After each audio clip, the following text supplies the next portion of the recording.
Salut chers amis, que la paix et la grâce de Dieu reposent sur chacun d'entre vous.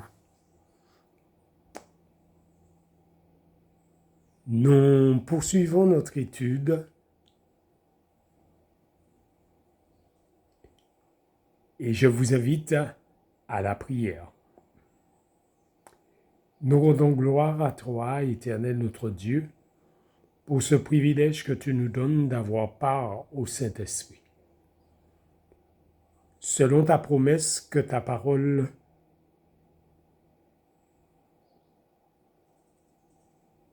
remplit nos cœurs en cet instant alors que nous te prions, selon qu'il est dit que le Saint-Esprit prendra ce qui est à toi et nous l'annoncera.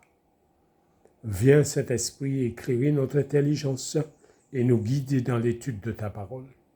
Que louange, honneur et gloire soient rendus à Dieu notre Père et à Jésus-Christ notre Seigneur pour ce privilège qu'il nous donne d'étudier et d'approfondir sa parole. Bénis les amis qui écoutent ces vidéos, sois avec tous ceux dont ces vidéos tomberont de leurs mains et permets qu'ils comprennent le message que tu as pour chacun d'entre nous. Nous te réclamons ces grâces en te demandant pardon pour nos imperfections et nos péchés, au nom de Jésus-Christ. Amen.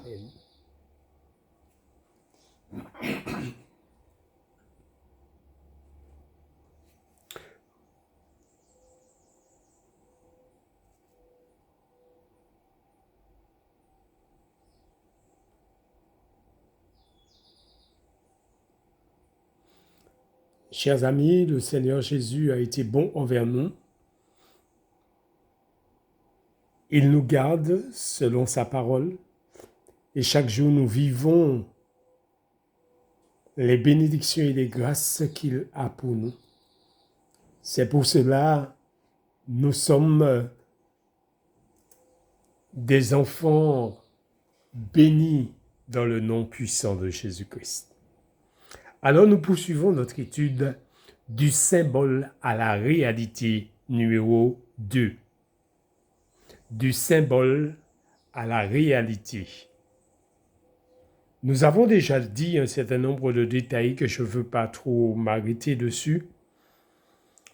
Le symbole, c'est que l'arche de l'Alliance représente le trône de Dieu.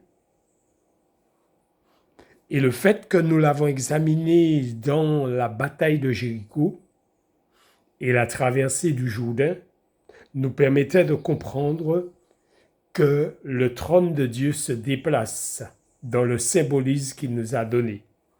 Il l'avait révélé à Moïse, nous l'avons déjà dit, puisque Moïse avait annoncé que l'ange qui marchait devant les Israélites durant leur pèlerinage, un jour revêtira le corps humain et il viendra.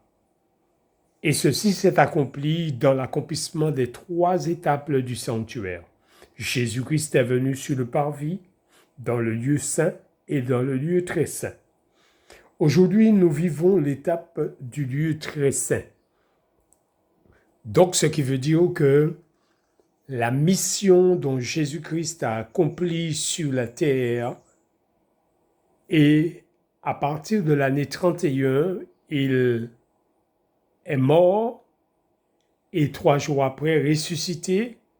Et nous avons déjà expliqué que quand Jésus-Christ est redescendu après qu'il avait dit à Marie « Je ne suis pas encore monté vers notre Père » de ne pas le toucher, il avait envoyé Marie vers les disciples pour leur dire « Je monte vers mon Père qui est votre Père, vers mon Dieu qui est votre Dieu. » Et depuis, il a présenté le sacrifice. Le sacrifice a été agréé et il est redescendu enseigner les disciples pendant 40 jours. Et nous avons conclu que ces 40 jours a été un enseignement très approfondi parce que tout était déjà accompli, même le doute de Thomas avait été détruit. Ceci voudrait dire que les disciples ne doutaient plus parce qu'il n'y avait plus à attendre quelque chose qui devait s'accomplir, puisque tout était déjà accompli. Et Jésus-Christ avait payé le prix et le salut était dans la main de tous ceux qui croient. C'est pour cela, amis, le symbole, Jésus l'a utilisé pour nous permettre de comprendre la réalité. Et nous avons dit, faire le tour de Jéricho dans l'organisation que Dieu avait placée était une révélation de Dieu à son peuple, à son Église. Qu'est-ce que Dieu était en train de révéler? Il était en train de révéler comment se termine l'histoire sur la terre. C'est pour cela, c'est une providence divine. Dieu est en train de révéler à son peuple comment il achève l'œuvre sur la terre. C'est pour cela, la gloire devait être attribuée uniquement à Dieu seul. Car sans la présence de l'arche, sans la présence de Dieu, il n'y a pas de victoire. C'est pourquoi nous avons eu l'occasion déjà de le dire, que Josué a dit, « Voici, l'arche de l'alliance de l'Éternel va passer devant vous dans le Jourdain. » Et nous avons compris quand il a dit à Moïse que 4 anges du ciel accompagnaient l'arche.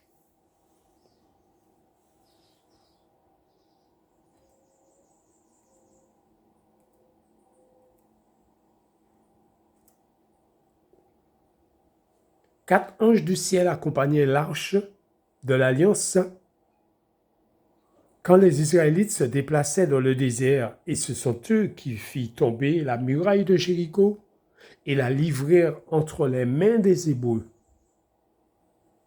Ces 4 anges du ciel, nous l'avons déjà dit que c'était un symbole parce que Ézéchiel nous révèle un détail qu'à côté de chaque roue se tenait un séraphin, un chérubin du moins. Donc, dans le symbolisme, nous retrouvons la réalité qui était 4 anges et Jésus, et ceci était appelé la nuée, ou la gloire de l'Éternel, ou la colonne de nuée, ou la colonne de feu. Ces symboles représentent le même. Donc, Dieu était en train de nous révéler le symbole qu'il avait donné quand il a annoncé à Moïse comment allait se dérouler le sanctuaire. Dans le livre de Exode 40, nous allons dans le livre de Exode.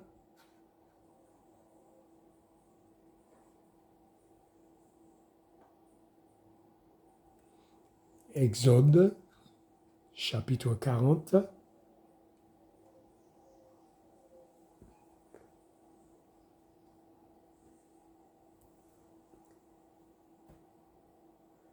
Et nous allons à partir du verset 33. Exode 40, à partir du verset 33.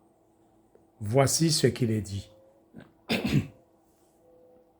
Il dressa le parvis autour du tabernacle de l'autel, et il mit le rideau à la porte du parvis.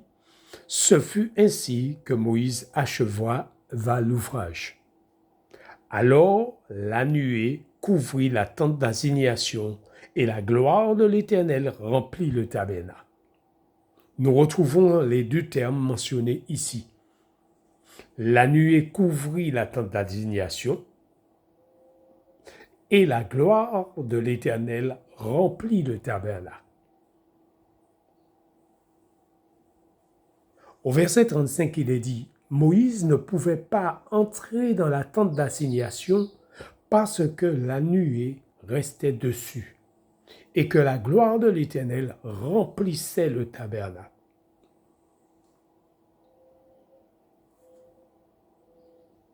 La gloire de l'Éternel,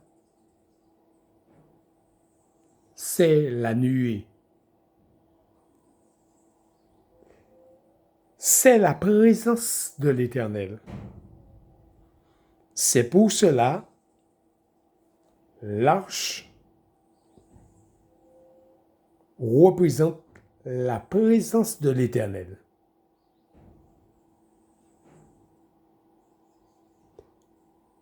C'est pour cela, c'était un symbole qui nous permettait de comprendre que l'Éternel était présent.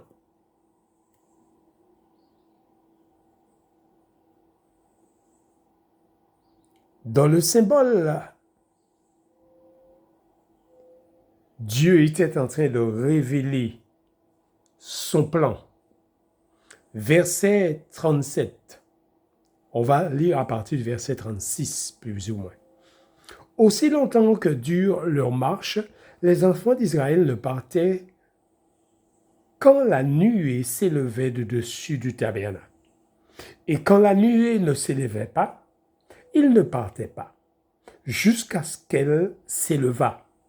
La nuée de l'Éternel était 2 jours sur le tabernacle, et de nuit il y avait un feu aux yeux de toute la maison d'Israël pendant leur marche. Notez bien, il est dit aux yeux de toute la maison d'Israël. C'est ce qu'ils voyaient. Mais aujourd'hui, avec les détails que nous avons aujourd'hui, nous savons que ce qu'ils voyaient est une réalité de la présence de Jésus accompagné de ses 4 anges. Donc, l'Église d'aujourd'hui a plus de détails révélés parce que nous ne sommes plus à l'époque des Israélites qui marchaient dans le désert, mais nous sommes après 1844, dont nous avons beaucoup plus d'informations qui nous est parvenues entre-temps. Donc,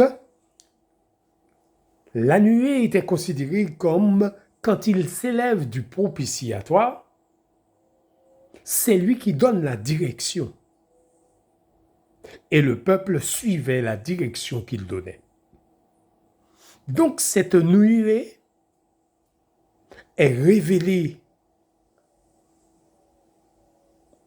à travers un symbole, mais qui nous conduit vers une réalité. La réalité de ce symbole-là, Ézéchiel nous a donné plus de détails dans le livre d'Ézéchiel au chapitre 1er.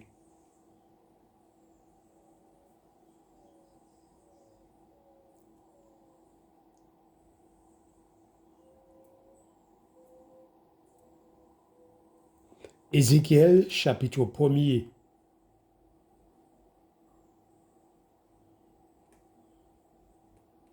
Et nous allons lire à partir du verset 10.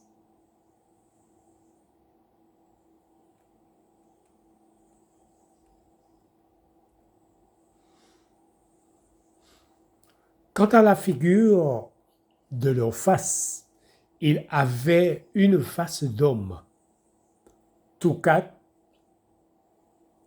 une face de lion à droite, tous 4, une face de bœuf à gauche, et tous 4, une face d'aigle. La face d'homme, la face de lion, la face de bœuf et la face d'aigle met en lumière le ministère de Jésus-Christ. Au verset 11, il est dit, « Leur face et leur aile étaient séparées par le haut. Deux de leurs ailes étaient jointes l'une à l'autre et deux couvraient leur corps. Ce détail nous permet de bien comprendre ce qui était sur le propitiatoire. Ce détail nous permet de bien comprendre qu'il s'agit du trône de Dieu. Au verset 12, il est dit « Chacun marchait devant soi, il allait où l'Esprit les poussait à aller, et ils ne se tournaient point dans leur marche. » L'aspect de ces animaux ressemblait à des charbons de feu. Ardentes, c'était comme l'aspect des flambeaux, et ce feu circulait entre les animaux. Il jetait une lumière éclatante et il en sortait des éclairs. Dieu est en train de nous révéler comment s'achève son œuvre sur la terre sous la direction de la nuée qui vient pour achever cette œuvre. C'est pour cela, amis, la nuée vient pour achever cette œuvre. Notez ça et garde ça dans ton esprit. Verset 14. Les animaux couraient et revenaient comme la foudre, donc la rapidité dans laquelle va s'achever cette œuvre. Verset 15. Je regardais ces animaux et voici, il y avait une roue sur la terre près des animaux devant leurs quatre faces. Cette roue représente la connexion entre ces chérubins avec les hommes scellés. Ces hommes scellés sont ceux dont Dieu termine son œuvre, selon qu'il est dit dans Matthieu 20, ces derniers n'ont travaillé qu'une heure. C'est les 1 heure qui commence à partir du moment que le scellement est terminé dans l'Église adventiste pour les adventistes premièrement. Et maintenant, ceux qui sont scellés, remplis du Saint-Esprit, en connexion avec la Shekinah, avec la nuée, avec la gloire de l'Éternel, avec cette révélation que Ézéchiel nous révèle, eh bien, l'œuvre va s'achever dans la rapidité de l'éclair. L'œuvre va s'achever avec la nuée qui vient pour achever cette œuvre en connexion avec les hommes scellés. Donc, c'est ce que Dieu nous a révélé dans sa providence divine.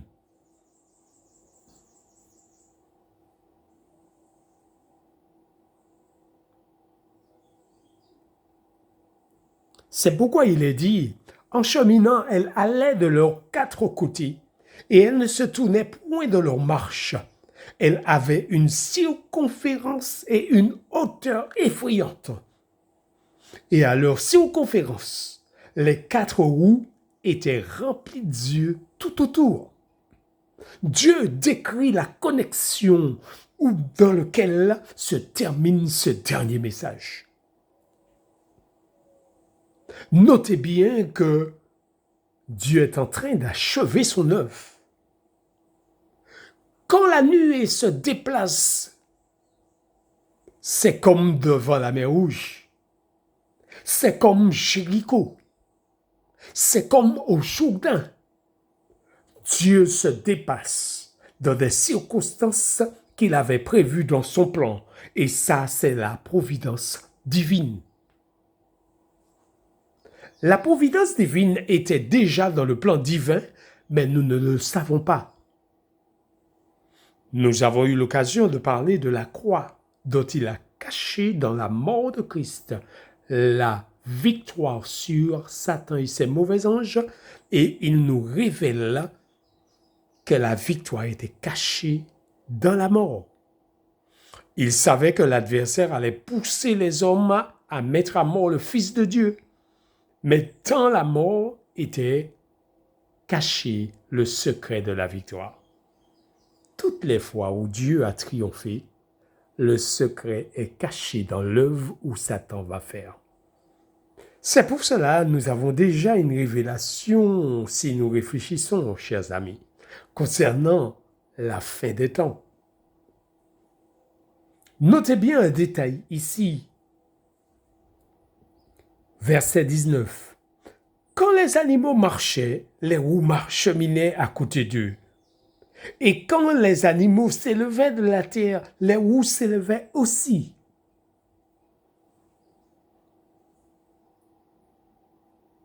Verset 20. Il allait où l'esprit les poussait à aller, et les roues s'élevaient avec eux, car l'esprit des animaux était dans les roues. Pourquoi l'esprit des animaux est dans les roues? Nous avons dit que l'esprit des animaux représente Christ dans son ministère. Donc son Saint-Esprit est dans les roues, puisque les roues représentent les êtres humains scellés. Verset 22. Au-dessus de la tête des animaux, il y avait un ciel de cristal resplendissant qui s'étendait sur leur tête d'en haut. Ce ciel de cristal est le trône de Dieu. Verset 23, il est dit, « Sous ce ciel, leurs ailes étaient droites l'une contre l'autre, et il en avait chacun d'eux qui les couvrait, chacun d'eux qui couvrait leur corps. J'entendis le bruit de leurs ailes quand ils marchaient, pareil au bruit des eaux, de gros eaux, ou à la voix du Tout-Puissant. C'était un bruit tumultueux comme celui d'une armée. Quand ils s'arrêtaient, ils laissaient tomber leurs ailes. Notez bien, il est dit quand ils s'arrêtaient. Ils laissaient tomber leurs ailes. Et il se faisait un bruit qui partait du ciel qui était sur leur tête lorsqu'ils s'arrêtaient et laissaient tomber leurs ailes. Laisser tomber leurs ailes signifie qu'ils ont achevé cette œuvre. Parce que le zèle, quand les apôtres ont reçu les langues de feu représentaient le zèle des apôtres. Le zèle ici est représenté par l'œuvre dont ils accomplissaient sous la direction du Saint-Esprit. En laissant tomber leurs ailes, ils ont achevé cette œuvre.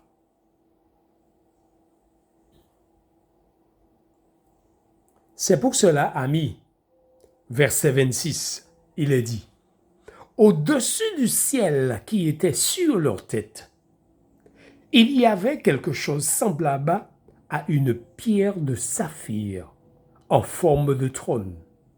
Et sur ce forme de trône apparaissait comme une figure d'homme placée dessus. » Donc il s'agit bien du trône de Dieu. Et ce trône qui représente la révélation du sanctuaire. Pourquoi la révélation du sanctuaire?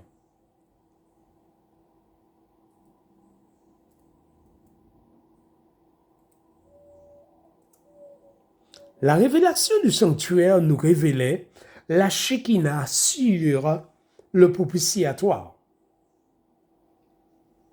La Shekinah sur le propitiatoire. Et sur le propitiatoire s'élevait la nuée qui accompagnait les Israélites pendant leur déplacement dans leur pèlerinage. La nuée venait se placer sur le propitiatoire entre les deux chérubins. Et ces deux chérubins avaient les deux ailes qui se joignaient par le milieu et l'autre aile laissait tomber sur le corps qui représentait les deux chérubins qui étaient sur le propitiatoire, donc qui fait partie du trône de Dieu. Les quatre porteurs qui étaient représentés par quatre sacrificateurs qui portaient l'arche, il y avait un chérubin à côté de chacun d'eux. Et le chérubin qui était à côté d'eux était à côté de sacrificateurs qui étaient représentés comme les roues.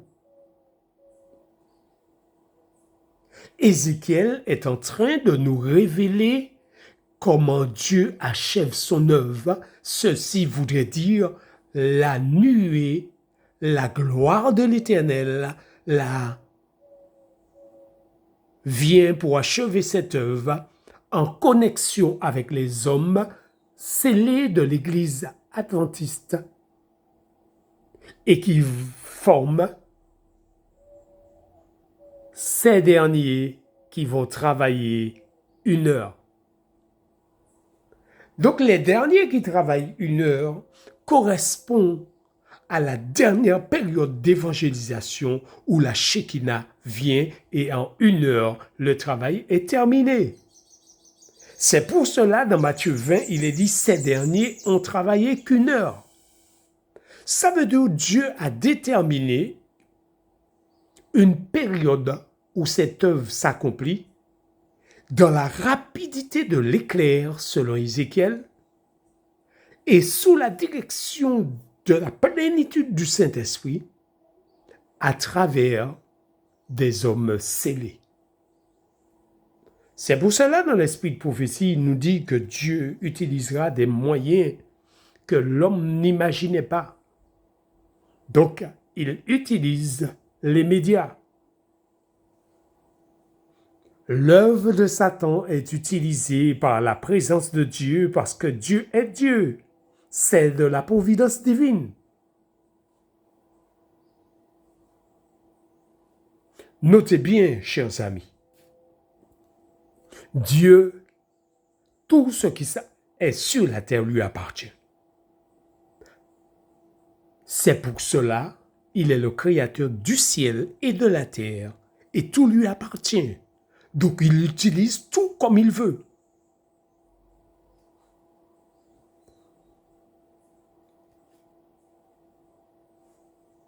Dieu fait ce qu'il veut parce qu'il est Dieu.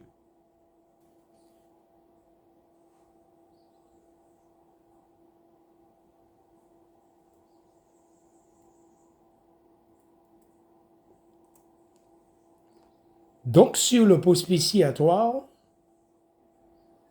la présence de Dieu se faisait sur l'arche. Donc l'arche, ici, la nuée s'élève entre les deux chérubins. Et Dieu révèle la présence de la nuée qui symbolisait que quand le peuple de Dieu, dans le symbolise,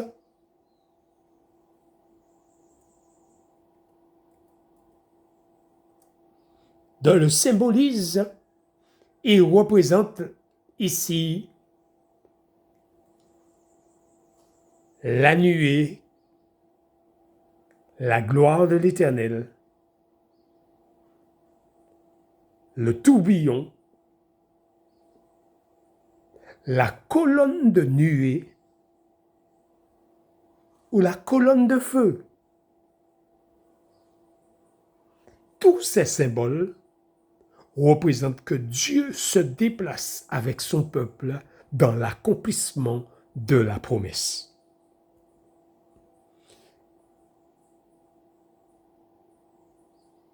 C'est pour cela, amis,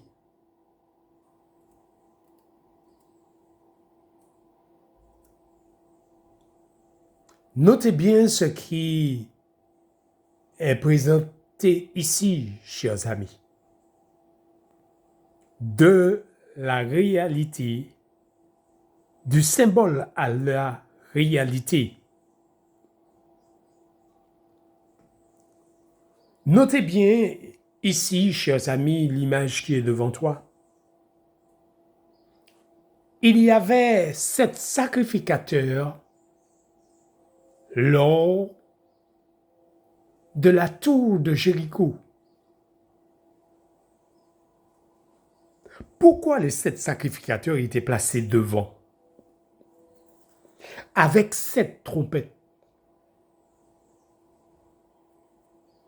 Juste avant que Jésus-Christ termine cette œuvre avec la dernière trompette. Ceci nous permet de comprendre que les 7 trompettes sont annoncées pour faire savoir que nous allons vers la fin de cette œuvre. Et la fin de cette œuvre, la dernière trompette révèle que l'œuvre est terminée. Donc, nous avons déjà dit que Jéricho, c'est ce monde. Dieu a dit à Josué, c'est moi qui prends la décision.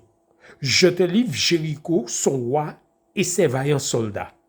Jéricho, c'est ce monde. Son roi, c'est Satan. Ses vaillants soldats sont les mauvais anges. Donc ceci voudrait dire que Dieu donne aux 144 000 la victoire sur ce monde. Ceci voudrait dire que la nuée vient pour achever cette œuvre et devant la nuée, les 7 trompettes sont annoncées. Tout comme quand Jésus-Christ est venu dans l'histoire, Jean-Baptiste a préparé le chemin du Seigneur. Les 7 trompettes préparent le chemin parce que Dieu se révèle entre le 6e sceau et le 7e sceau. Donc, depuis 1844, quand nous sommes entrés dans cette phase de 1844, notez bien, nous sommes entrés dans la phase où Jésus est passé dans le lieu très saint. Dans le lieu très saint, qu'est-ce que Dieu va nous révéler? Dans le lieu très saint, il nous révèle le symbole de l'arche. Parce qu'il va nous révéler la réalité, c'est que Jésus passe dans le lieu très saint et l'arche de l'alliance, le symbole, a terminé son cours. Nous n'avons plus besoin du symbole parce que le symbole a été remplacé par la réalité de la nuée. La réalité de la nuée, nous l'avons dit,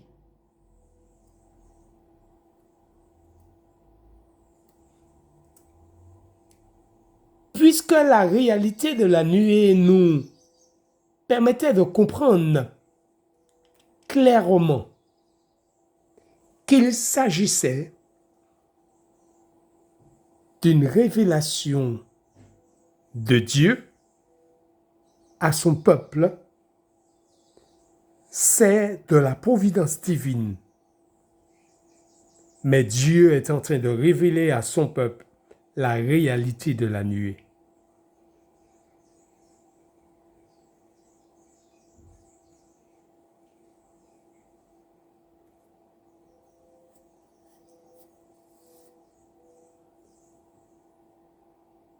Donc, chers amis,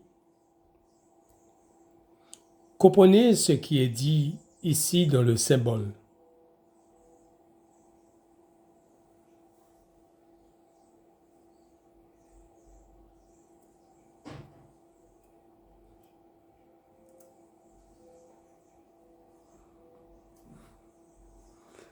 C'est une réalité. 4 anges du ciel accompagnaient l'arche de Dieu pendant tout le déplacement des Israélites. Et ce sont eux qui firent tomber la muraille de la ville et la livrer entre les mains des Hébreux. Donc les 4 anges du ciel nous emmènent vers une réalité. Donc, Jésus est venu pour libérer Rahab la prostituée, qui représente les hommes et les femmes dont Satan retient captif dans ce monde. Et dans ce dernier message, la Shekinah, la nuée, la gloire de l'Éternel, le tourbillon vient pour achever cette œuvre. Et Ézéchiel nous révèle cela dans le chapitre 10. Ézéchiel chapitre 10.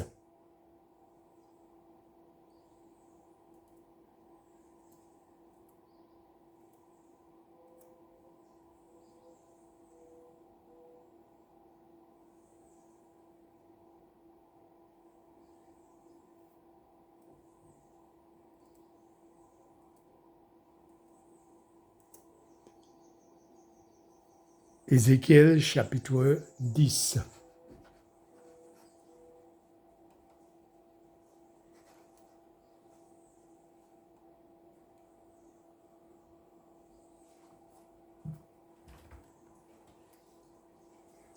L'ordinateur semble faire des bêtises.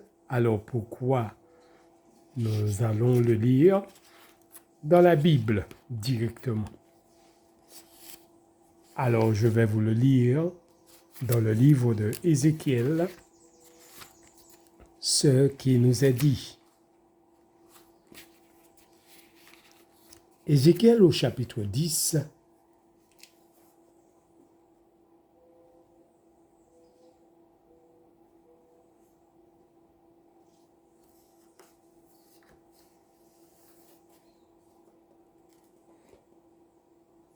Et je vais lire à partir du verset 1er.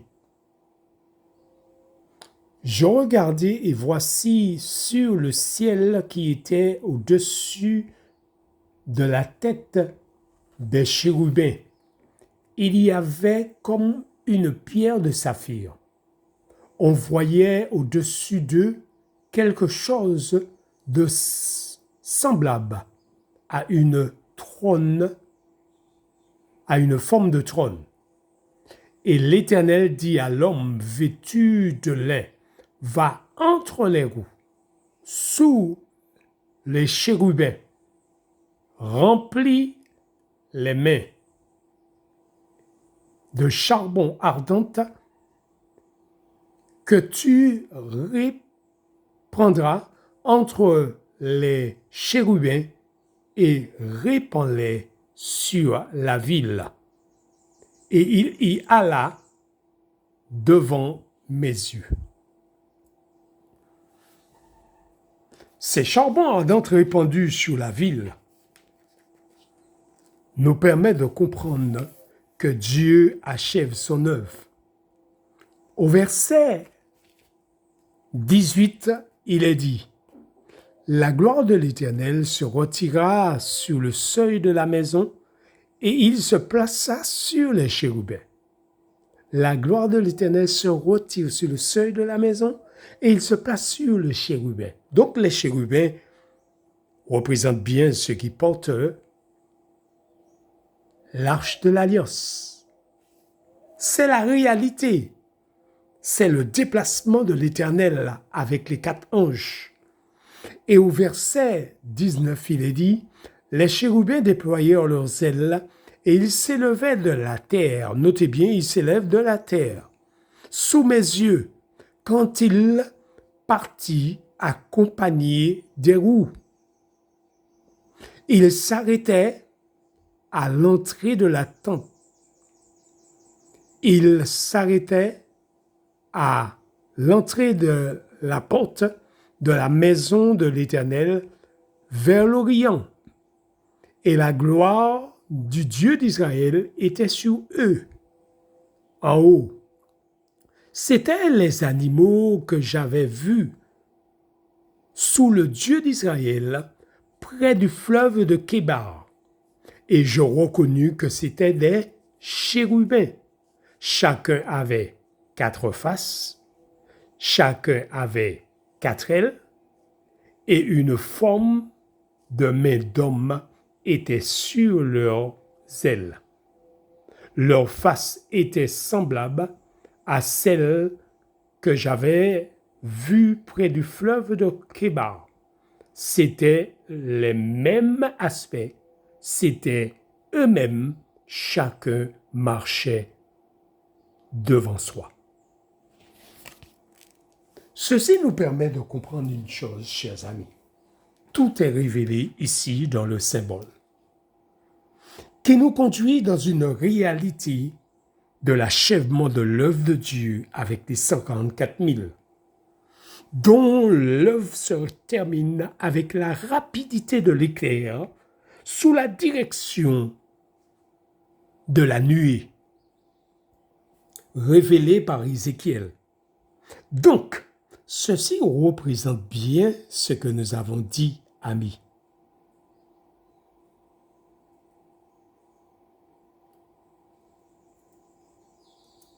Ceci représente bien ce que nous avons dit. C'est la nuée qui tourne autour de Jéricho de ce monde et qui achève son œuvre.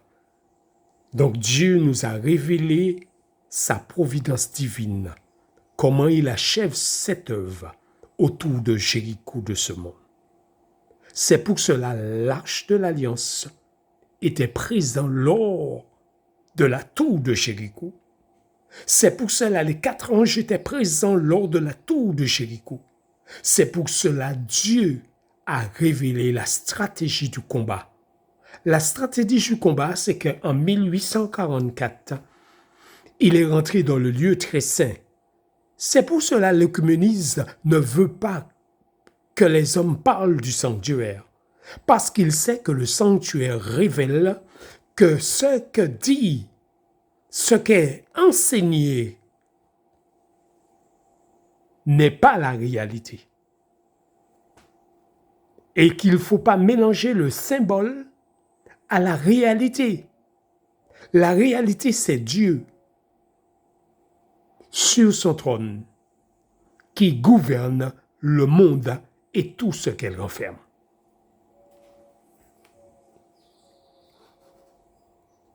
Chers amis, c'est Dieu qui est Dieu et qui gère toutes ces choses.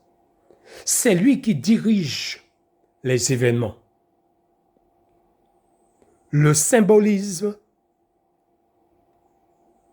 a été révélé dans la réalisation de l'œuvre du sanctuaire, du parvis au lieu très saint. Le lieu très saint, quand l'œuvre s'achève, le péché est mis sous le bouc Azazel. La voix de Dieu annonce le jour et l'heure et révèle à son peuple la durée du temps qui reste. C'est pour cela qu'il nous a déjà révélé cela à travers le séminaire des 7 jours. Pourquoi il nous a déjà révélé cela à travers le séminaire des 7 jours? Dans le livre d'Apocalypse chapitre 14,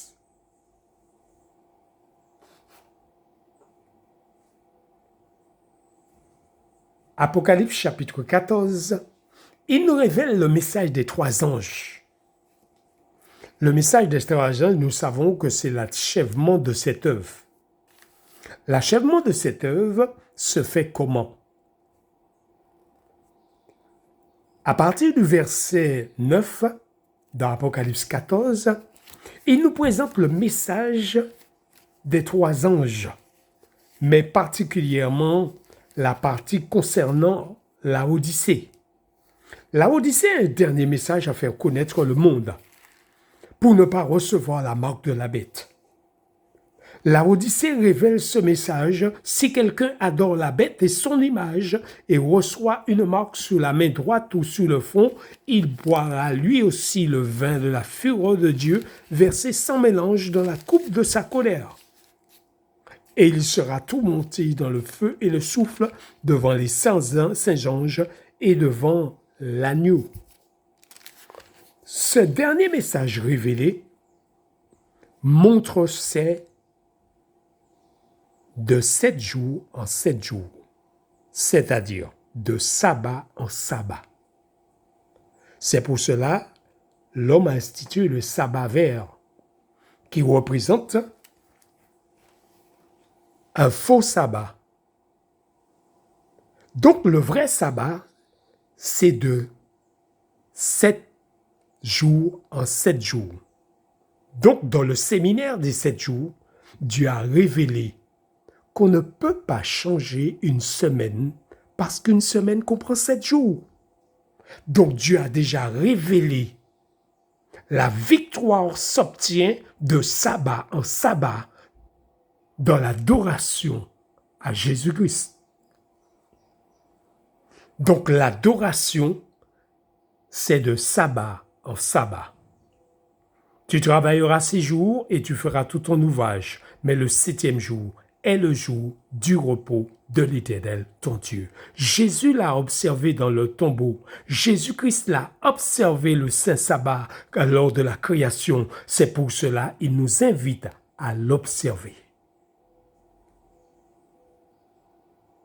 Chers amis, je te laisse associer ce texte aux 7 jours de Noé et de comprendre le message final quand Jésus-Christ reviendra. Que la grâce de Dieu repose sur chacun de vous. Prions ensemble. Ô Saint-Esprit, donne à ceux qui écouteront ce vidéo de le comprendre. Bien que nous ne pouvons pas tout dire dans une vidéo, et la difficulté à laquelle il bloque l'ordinateur pour que ce message ne soit pas révélé. Mais Éternel Dieu Tout-Puissant, tu es celui qui contrôle toutes choses. À toi seul revient la gloire et la louange dès maintenant et à jamais. Amen, amen, amen.